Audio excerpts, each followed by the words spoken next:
मैं आपको अपना बेटा सौंप रही हूँ। कांग्रेस नेता सोनिया गांधी ने इंडिया गठबंधन की संयुक्त रैली को संबोधित करते हुए रायबरेली की जनता को संदेश दिया।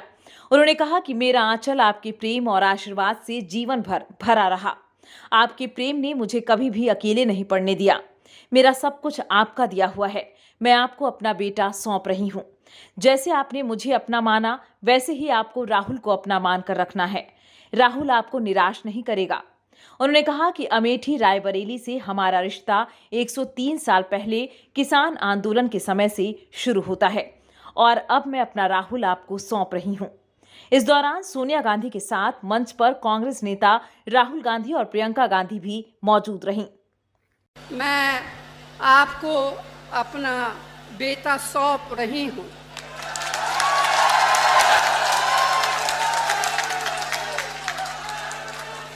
जैसे आपने मुझे अपना माना, वैसे ही राहुल को अपना मान कर रखना है। आईटीआई मैदान में गठबंधन की सेवा संकल्प सभा में कांग्रेस और सपा ने मिलकर ताकत दिखाई। महंगाई से लेकर इलेक्टोरल बॉन्ड तक के मुद्दों पर भाजपा पर निशाना साधा। जनसभा को संबोधित करते हुए प्रियंका गांधी ने कहा कि पूरा देश देख रहा है। यह समाजवादी और कांग्रेस के कार्यकर्ता एक सैलाब बन गए हैं। पूरे देश को दिखाया है कि पूरे दिल से आप लगे हैं, परिश्रम किया है। यह रायबरेली क्षेत्र है। मेरे परिवार का रायबरेली से गहरा रिश्ता रहा है। इस रिश्ते को अटूट बनाने के लिए राहुल गांधी मैदान में हैं। 10 साल से गरीब, किसान, मजदूर, महिलाएं परेशान हैं। जन जन की पुकार थी कि आपकी सुनवाई हो, लेकिन नरेंद्र मोदी की सरकार में कोई सुनवाई नहीं हुई। आज इस देश में आंधी उठी है कि सत्ता से तानाशाही सरकार को हटाया जाए। रायबरेली की जनता ने 100 साल पहले आवाज उठाई थी। एक बार फिर रायबरेली देश को सत्ता परिवर्तन के लिए आवाज दे रहा है।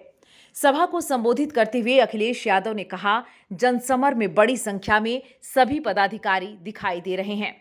जहां से मैं चला हूं, लगातार सड़कों पर सैलाब दिखाई दे रहा है। पंडाल के बीच लोग दिखाई दे रहे हैं। यह जन सैलाब फैसला कर रहा है कि राहुल गांधी न केवल जीतेंगे, बल्कि रिकॉर्ड जीत होगी। रायबरेली की यही राय है कि भाजपा यहां से जाए।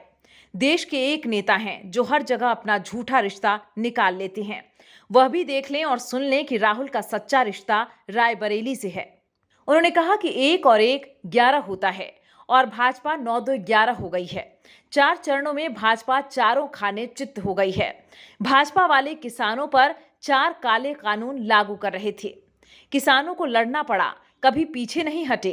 किसानों पर काले कानून लागू करने वाले भाजपा के लोग किसानों की जमीन पर कब्जा करना चाहते थे। उनकी हर बात झूठ निकली। न केवल किसानों को धोखा दिया, बल्कि नौजवान जानते हैं कि पेपर लीक करा दिया। इन्होंने जानबूझकर पेपर लीक कराए ताकि इन्हें नौकरी न देना पड़े। इन्होंने नौजवानों का 1/3 जीवन बर्बाद कर दिया।